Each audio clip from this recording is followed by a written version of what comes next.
Sejam bem-vindos e bem-vindas ao canal Orce. Eu sou o Gabriel Pinheiro, engenheiro orçamentista há mais de 5 anos. E nesse vídeo eu vou ensinar para vocês exatamente como funcionam as licitações públicas.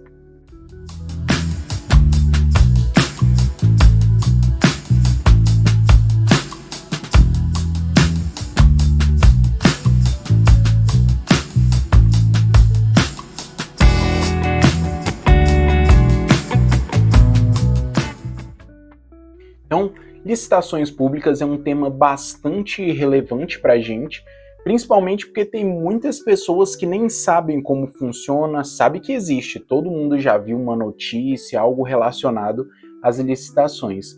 Mas só que muitas pessoas nem sabem como funciona, como acontece esse trâmite, em quais áreas dá para atuar dentro dessa parte das licitações públicas, até porque como não é tão relacionado a parte de engenharia civil, a gente acaba nem tendo contato muito com matérias relacionadas a essa parte de licitações públicas, contratos administrativos.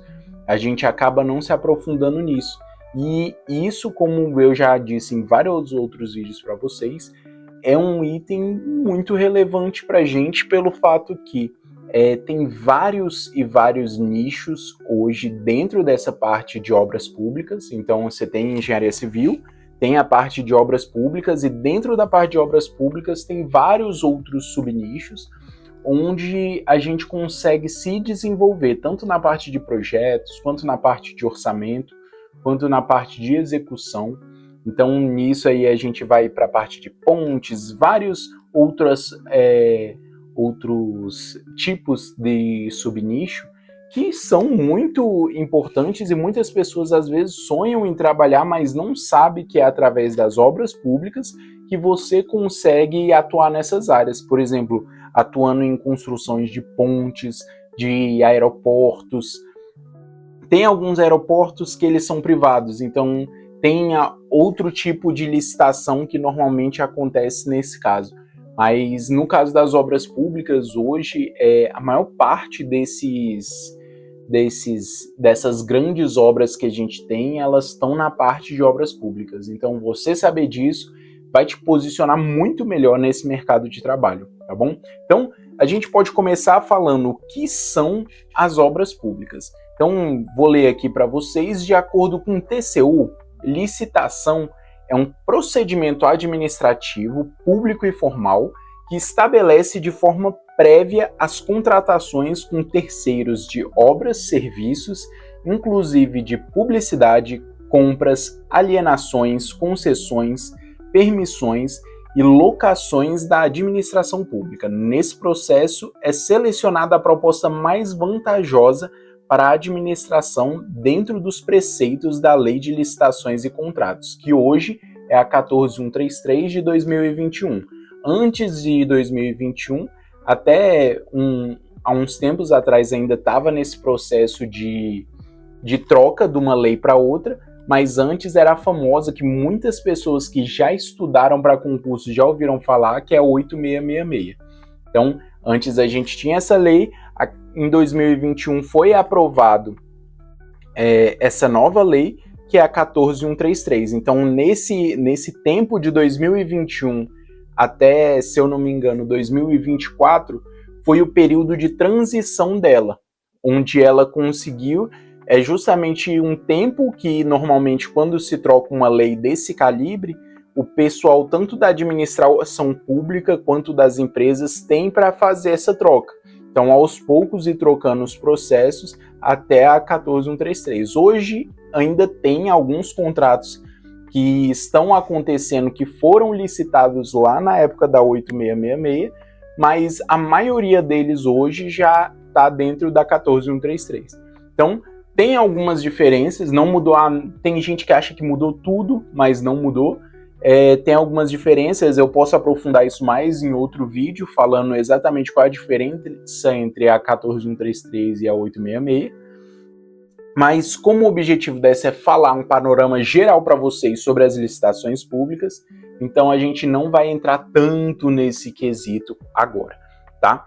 E outro ponto importante é quais os principais tipos de licitação. Então, o que acontece? Dentro da parte das licitações públicas, a gente tem várias modalidades de contratação. Então, cada uma tem seu critério específico, tem seu procedimento que tem que ser seguido, e normalmente as empresas acabam estudando mais aquele que interessa a ela, porque normalmente vocês vão ver aqui que cada uma dessas modalidades, elas são mais demandadas por um certo tipo de nicho de contratação. Então, a gente vai entrar agora nos parâmetros da Lei 14.133, o que seriam cada uma dessas modalidades e quais seriam elas. Então, a primeira coisa é saber o que é a modalidade de licitação de acordo com a lei. Aqui ele escreve que a modalidade de licitação é a forma específica de conduzir o processo licitatório, a partir de critérios pré-definidos, diz respeito ao procedimento a ser seguido para promover a disputa na busca da proposta mais vantajosa para a administração. Aqui, em resumo, ele vai falar que basicamente o que acontece. O processo licitatório, cada um vai ter seus critérios, então cada modalidade vai ter seus próprios critérios já definidos antecipadamente ao pregão ou a outra modalidade, é porque como a gente está acostumado mais a lidar com essa parte de pregão, concorrência, e acaba puxando uma coisa com a outra.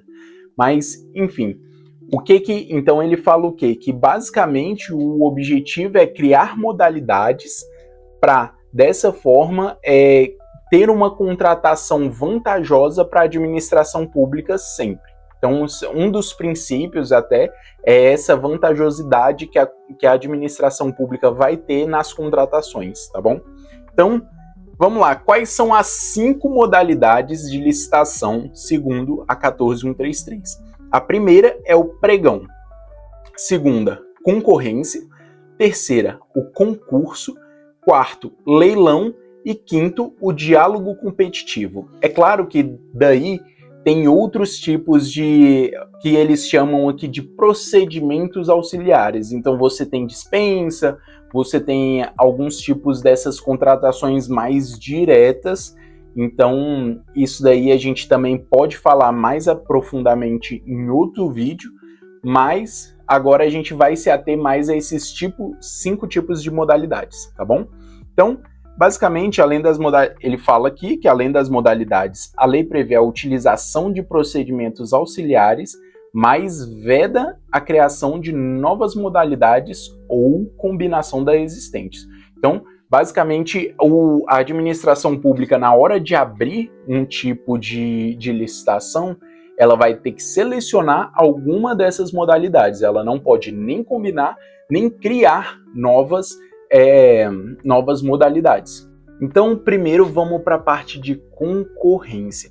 Concorrência é basicamente a modalidade da licitação para contratação de bens e serviços especiais ou obras e serviços comuns e especiais de engenharia. Aí, dentro dessa parte de concorrência, você vai ter, então, essa parte de serviços comuns de engenharia, mas depois a gente vai ver também que esses serviços comuns de engenharia podem entrar também, em alguns casos, como pregão, tá bom?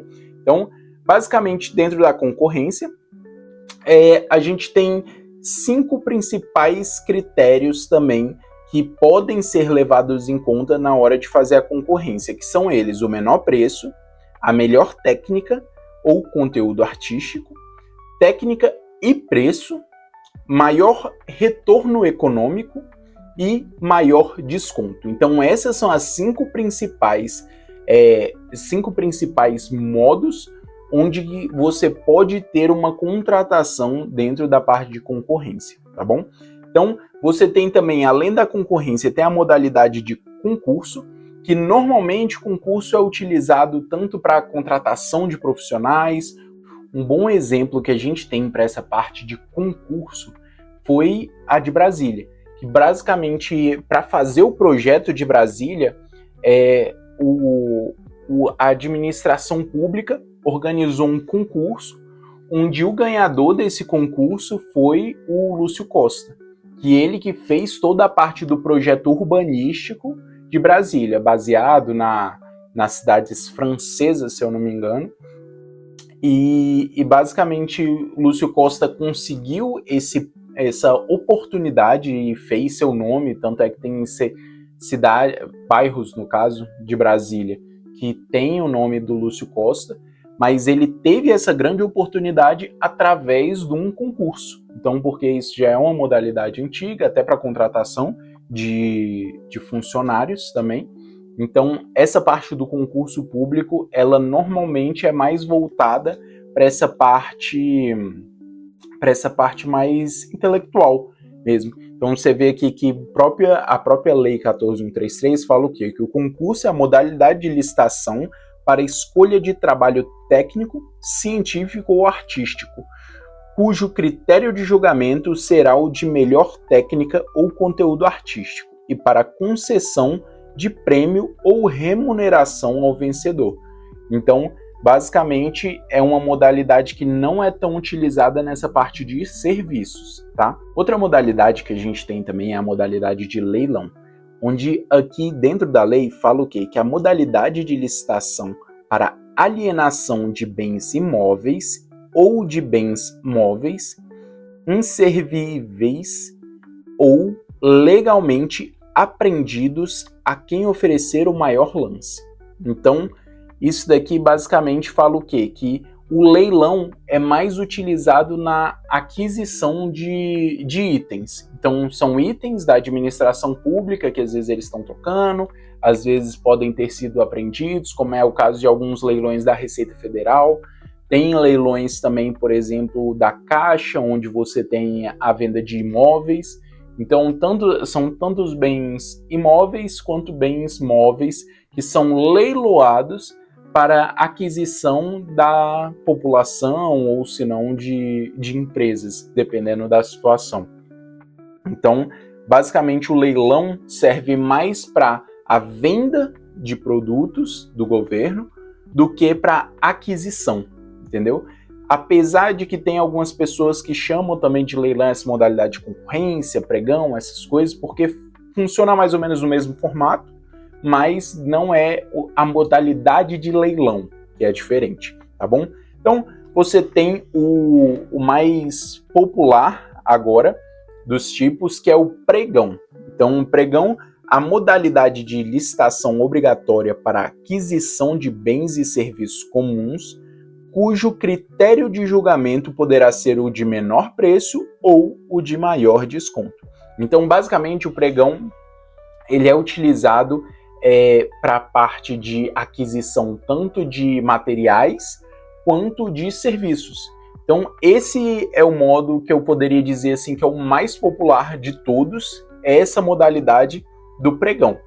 Hoje, antes tinha muito pregão presencial, então você tinha que ir, você tinha que preparar sua proposta, às vezes você tinha que preparar várias propostas para de acordo com o que for ali acontecendo mesmo o pregão, e aí com isso você tinha que levar seus envelopes selados, e tinha todo um procedimento. Você ia com seu envelope, cada representante da empresa ia com o envelope, com sua procuração e com suas propostas, todos os arquivos, no caso de obras públicas, por exemplo, você tinha com as suas planilhas orçamentárias, e todos esses documentos ali no envelope. Então vamos supor, você tinha...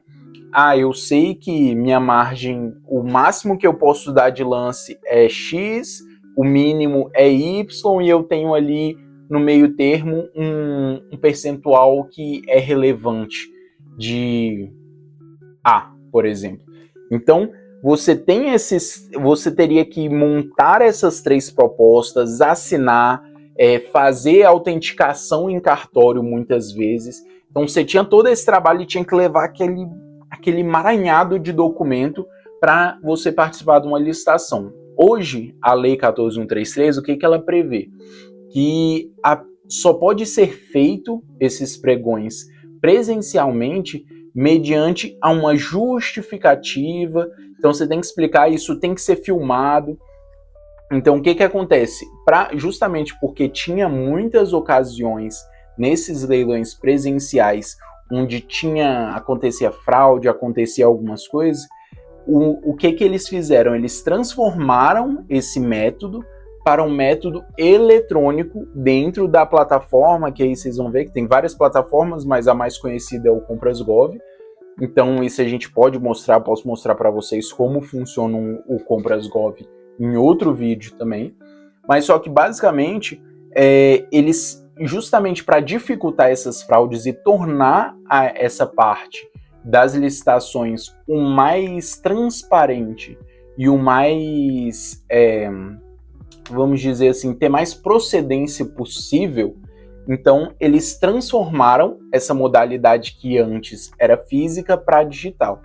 E aí a lei não impede, mas coloca vários empecilhos justamente para dificultar essa prática de pregões presenciais.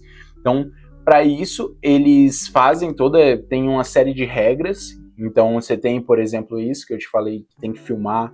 Você tem também a situação de que você tem que justificar o porquê que você está fazendo presencial e não eletrônico. Então, isso acaba dando a entender que o quê?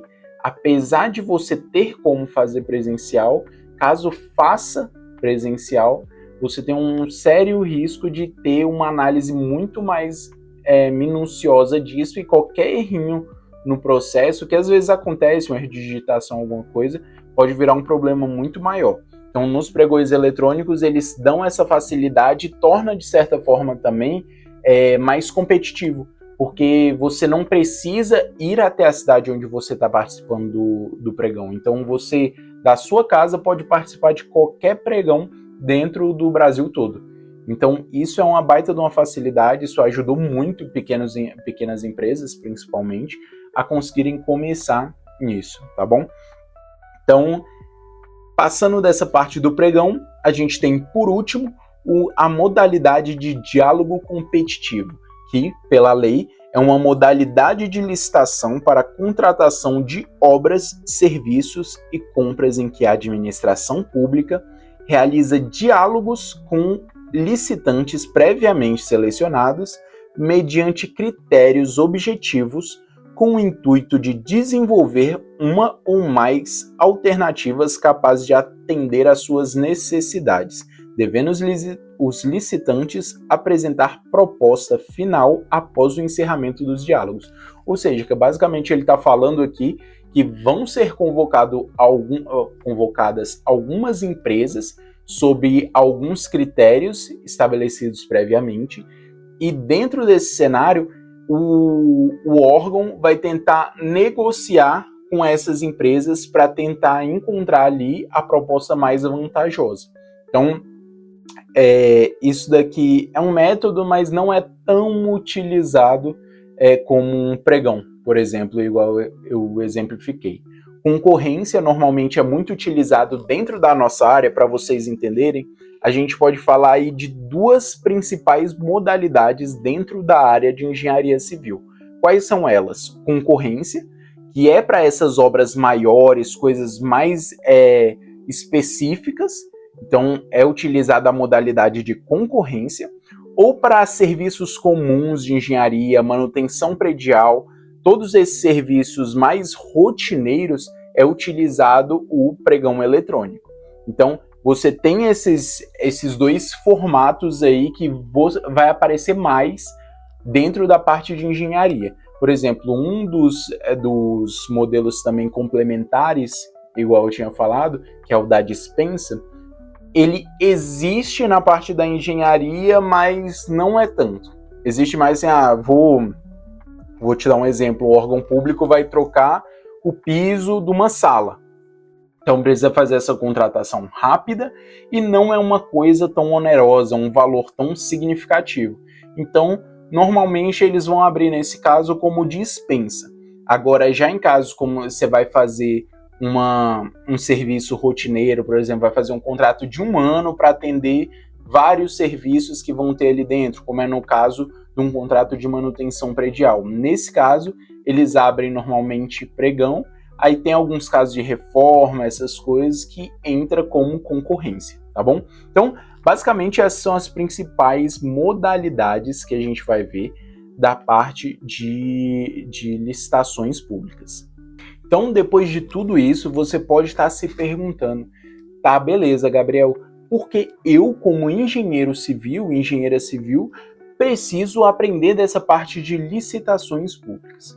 Então, basicamente, como é um mercado muito grande hoje e a gente tem poucos profissionais que se qualificam nessa área, e tendo em vista que é um mercado de, por exemplo, só nesse ano, eu estou gravando agora no mês 5 de 2025, até esse momento é um mercado que já movimentou mais de 155 bilhões de reais. Então, basicamente, é um mercado gigante. E hoje tem pouquíssimas pessoas qualificadas dentro da área. Então, tendo em vista essa adaptação do mercado que, por exemplo, eu como contratante, mesmo não tendo pessoas tão qualificadas, eu preciso de gente. Então, mesmo pessoas que não têm essa qualificação acabam entrando no mercado, mas as chances de você entrar já tendo esse conhecimento prévio de como funcionam, quais são as modalidades mais usadas dentro da engenharia civil, você tendo esse conhecimento é um baita de um pontapé na sua carreira. Então você consegue, através disso, se destacar muito mais do que outros engenheiros que não têm conhecimento, que é a maioria. Eu falo isso porque eu já entrevistei muitas pessoas justamente por essa defasagem do mercado, então acaba que a gente entrevista pessoas até sem conhecimento, mas você vê que é nítida até a postura de pessoas que têm conhecimento disso quando vão para uma entrevista dentro da área, quando pessoas que não têm. Então, isso daí é muito interessante você saber para você conseguir ter esse destaque de muitas pessoas. Pode ter certeza que isso daí já destaca você e muito. Então, basicamente, você saber disso vai te levar, você ter esse conhecimento sobre licitações públicas, vai tornar você da base ali dos engenheiros civis que não sabem dessa parte de obras públicas, você já vai dar o seu pontapé inicial, um passo acima. Então, quando você vai para uma entrevista, você já vai sabendo o que aquela empresa faz, como ela atua. Então, isso é muito interessante para o seu contratante, tá bom? Então, você tem essa questão também para as pessoas que têm uma própria empresa. Ah, Gabriel, eu não quero ser contratado, eu estou aqui, mas só que eu quero aprender mais sobre licitações públicas para eu participar com a minha empresa. Então, nesse caso é mais óbvio ainda por que você tem que saber, porque como você vai atuar no mercado onde você não sabe como que funcionam esses procedimentos, ainda mais que obras públicas, apesar de ter muita engenharia nesse nicho, a gente consegue também ter uma visão que é uma parte com muitos procedimentos. Então, você entender esses procedimentos pode ser literalmente, porque eu já vi isso acontecer, a diferença entre sua empresa falir ou ter sucesso, tá bom? E aí você pode estar se perguntando, diante de tudo isso, Gabriel, como que você descobriu isso? Como que você conheceu essa parte das licitações e como você conseguiu se desenvolver nessa área? Justamente porque você que está aí do outro lado da tela pode querer também trilhar esse caminho. Então, basicamente, como que aconteceu isso? Eu ainda na época que eu estava fazendo faculdade, eu estava buscando estágio, então simplesmente na época que você está ali buscando simplesmente tudo. Então você quer conhecimento e simplesmente quer ter essas experiências para conseguir decidir qual área você vai atuar. Então, dentro disso, eu já tinha atuado como estagiário na parte de projetos também, execução de obra, nessas outras partes, e aí me apareceu a oportunidade de entrar nesse estágio de engenharia civil, para uma empresa que prestava serviço para órgãos públicos. Então, dentro disso, eu acabei descobrindo ali, nessa vivência, a parte de orçamentação pública. E depois que eu descobri, comecei a estudar a fundo, eu me interessei muito nessa área.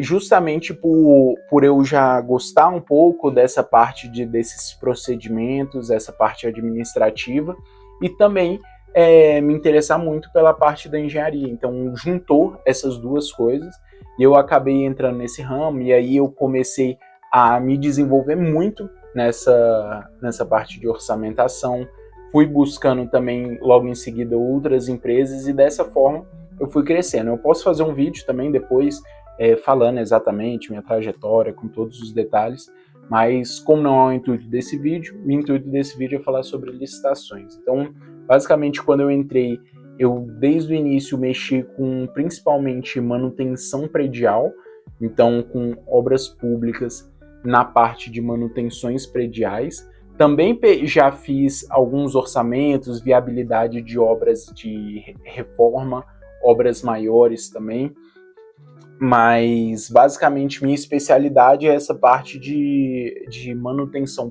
predial, de serviços comuns de engenharia. E aí muitas pessoas acabam pensando que, quando falam o nome manutenção predial, como eu mesmo ouvi, o que eu pensava que era quando eu não tinha conhecimento dessa área? Ah, manutenção predial simplesmente é você trocar um vaso, trocar uma lâmpada, e não é bem isso. A manutenção predial, ela também engloba muitas coisas, como, por exemplo, você tem que revitalizar os locais, porque também é uma coisa relevante. Então, às vezes, você tem que fazer reforços estruturais, como é o caso que, bem no início, quando eu entrei no meu primeiro estágio, eu já tive essa experiência de participar de um reforço de uma marquise. Então, isso daí é o mais interessante, porque dentro da parte de obras públicas, você tem oportunidades que, às vezes, na parte de obras privadas você não ia ter, entendeu? Então, beleza, você constrói... Normalmente, eu vou generalizar aqui, mas a maioria das pessoas que atuam na parte de obras privadas acabam indo para a parte de construção de casas. E pode ter certeza, você tem muito mais desafios quando você vai indo por essa vertente de obras públicas, porque normalmente são projetos complexos, você está sendo fiscalizado por pessoas ali de calibre igual ou até mais alto que você em questões técnicas, então isso faz você aprender muito também quando você pega uma fiscalização que realmente sabe muito da parte técnica, ela acaba te obrigando a se desenvolver para você conseguir entregar esse serviço de qualidade. Então eles vão te perguntar muito sobre cronograma, sobre essa parte das propriedades dos materiais que você está utilizando ali. Então isso também que é muito interessante, que você tem esse relacionamento com outras pessoas da parte de obras públicas, a própria fiscalização, e essas pessoas, você desempenhando um bom trabalho, acabam te indicando também para outras vagas, fazendo parcerias com você. Então isso é muito interessante. Sim, parcerias futuras, tá? Mas isso daí é bem interessante. E aí, outro ponto que a gente pode bater é onde você vê que as pessoas mais erram nisso. Onde que eu vejo que essas pessoas erram mais na parte de entrar para as obras públicas? É achar que obra pública tem tudo, não, é tudo cheio de tramóia, tem vários problemas, você não consegue entrar para as obras públicas e ser uma pessoa correta. Então isso daí é totalmente um equívoco, que infelizmente o que o mercado mostra para a gente, o que os noticiários mostram para a gente, é muito essa questão das problemáticas, mas sempre tem um outro lado nisso. Então sempre tem a parte boa, sempre tem as empresas que atuam corretamente, sempre tem também, às vezes tem veículos que divulgam uma informação às vezes errônea, que se você lê o processo completo, você vê que não foi bem assim que aconteceu. Então, tudo isso é uma coisa que é um preconceito com o mercado, entendeu? Então, tem em vista que hoje é o maior mercado que existe. Então, não tem esse preconceito. Se permita, entra. e descobre você mesmo, sem ser pela boca dos outros, experiencie isso, entendeu? Basicamente, isso é o mais interessante para você. E outro ponto, assim, para a gente ser mais incisivo por onde que eu começo? Por onde começar? Então, eu vou criar aí 2 cenários. Um cenário onde você é estudante, então você ainda está na faculdade de engenharia, ou se não que você já é formado. Então, na situação onde você é estudante ainda de engenharia, você acaba tendo mais facilidades, porque além da você conseguir se candidatar por uma vaga através do LinkedIn, Cato e todas essas outras plataformas, você consegue também entrar por programas de incentivo ao estágio. Então tem alguns casos e alguns programas que aí depende da sua região, e se vocês quiserem eu posso também falar mais aprofundadamente sobre isso, falando de cada estado, mas basicamente você tem esses programas de estágio. Então essas empresas que atuam com licitações, normalmente elas têm que estar cadastradas em vários locais, diferente das empresas de obra privada que podem ser mais informais em alguns pontos. Então, você se cadastrando ali, você já consegue ter várias oportunidades. Outro ponto que vale, tanto para a parte de pessoas que já se formaram, que podem entrar através, principalmente o LinkedIn, hoje é uma ferramenta que está muito interessante, eu já fiz vários processos pelo LinkedIn e veio pessoas mais qualificadas do que por outras plataformas. Então hoje, por exemplo, lá na empresa a gente prefere ir através do LinkedIn e acaba com isso a gente tem o seguinte: uma coisa que nunca vai ser mais efetiva para você do que qualquer uma dessas ferramentas para você conseguir o seu lugar é indicação. Então, você ter alguém que te indique, você ter esse relacionamento, esse networking de pessoas que te indiquem, isso daí sempre é uma grande vantagem. Então, eu já vi pessoas que não eram tão qualificadas quanto outras que enviaram o currículo, e essa pessoa ser admitida simplesmente porque a indicação, a procedência dela ser muito mais confiável, ser alguém de confiança mesmo que tinha indicado. Então, isso daí é muito relevante. Então, sempre é importante você ter networking, sempre se conecta com professores, com coordenadores. Inclusive, esse meu primeiro estágio foi um coordenador meu que me indicou para essa vaga. Então, sempre corra atrás desses pontos. Então, de networking, de você criar uma rede de relacionamento que te indique, que conheça você como bom profissional, mesmo você ali até estando na faculdade, mesmo você não tendo experiência, você conseguir fazer esse relacionamento. Tem outras formas, é claro, que aí eu posso falar depois, de como você conseguir mesmo sem esse relacionamento, mas esse relacionamento vai te ajudar muito, muito a começar dentro dessa área. E como que você pode organizar, por exemplo, os estudos? Beleza, Gabriel, eu tenho alguém que pode me indicar, mas eu não quero que ele me indique sem eu saber nada. O que eu posso fazer para já começar a estudar sobre essa parte de licitações e entender mais e muito mais preparado para uma entrevista? Então, o que eu vou te indicar são 2 principais coisas, que é, primeiro, a Lei 14.133, que é a lei de licitação, que é a fonte ali de todas as informações que você vai achar. Então, você tem a opção tanto de pesquisar e ler a lei mesmo ali, captar aquela informação da fonte, ou se não, até pesquisar vídeos no YouTube como esse daqui. Tem várias outras pessoas que falam sobre a Lei 14.133, e às vezes é um método mais fácil de você conseguir absorver aquelas informações. Então, você estudar sobre essa lei é de extrema importância se você quer atuar nesse mercado. E outro ponto também é você ir atrás do acórdão 2622. Esse acórdão ele vai te dar, além de a base que você tem ali da Lei 14.133, que você vai saber basicamente tudo que se deve saber sobre os procedimentos administrativos, com esse acórdão você consegue ter destaques, além dessa lei, que já é um destaque de toda a média. Então, vamos criar aqui vou dizer para você um passo a passo, vamos dizer. Você está aqui, no início, junto com todos os outros engenheiros formados ou estudando.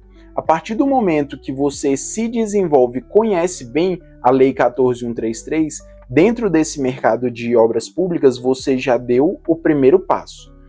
Se depois de aprender a Lei 14.133, você também for atrás e aprender de verdade o acórdão 2622 do TCU, você já está mais um passo na frente. Então, esses dois documentos simples são coisas que conseguem te destacar e muito da maioria dos profissionais. E com isso você consegue criar uma ótima impressão na sua primeira entrevista. Então, mesmo que você já seja formado e você está buscando conseguir um emprego, você saber exatamente esses documentos e você ter aprendido sobre esses documentos pode te destacar muito no mercado de trabalho. Então, basicamente é isso. Então, te expliquei aqui como funciona as leis de licitação, quais os tipos de modalidade, onde principalmente atuam as empresas de engenharia, como você iniciar nesse mercado.